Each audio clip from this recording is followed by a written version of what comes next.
Tonight, a Georgia family is sharing their awful story of human trafficking. Plus, they claim Uber may share blame in the sexual assault of their 14-year-old girl. The family says an Uber driver picked up the girl from a gas station in Butts County and then drove her 30 miles to the suspect's home in Clayton County.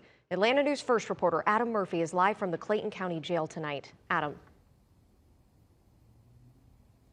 Good evening, Carly. The suspect is being held here at the Clayton County Jail tonight, while the family is now speaking out. I don't want to hear or see any parents have to go through the same things that we had to go through. Sean Glaze does not wish his worst nightmare on anyone. He said life will never be the same for his 14-year-old stepdaughter, who is now a victim of human trafficking. We're in the recovery process right now.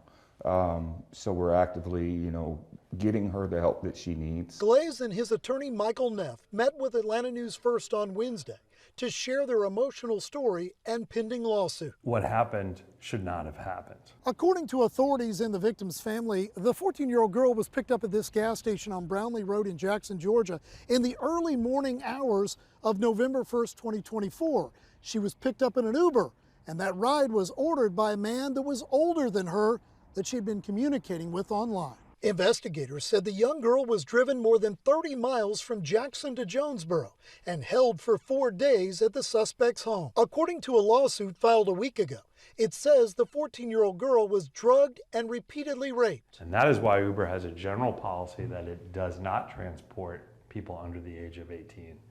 And yet, do they do anything to enforce that policy? Did they require this young girl to present ID? And if they had, this trip shouldn't have happened. Investigators said the ride was ordered by 23-year-old Thomas Bonner, who was later arrested and charged with multiple crimes, including human trafficking, aggravated child molestation, and statutory rape. An Uber spokesperson sent this statement which says the specifics of this case are gut-wrenching. Uber is committed to helping combat human trafficking, and we continue to build on years' worth of investments in prevention efforts, including equipping every driver with educational resources on spotting the signs of and reporting suspected trafficking cases. We don't think this trip should have taken place. And if it didn't take place, then obviously we would not be here, and the world would be a better place.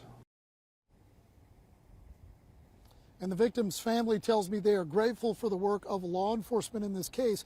And while the suspect remains here in custody at the Clayton County Jail, they do hope justice will ultimately prevail now that this case is going to trial. Live here in Jonesboro tonight, Adam Murphy, Atlanta News First.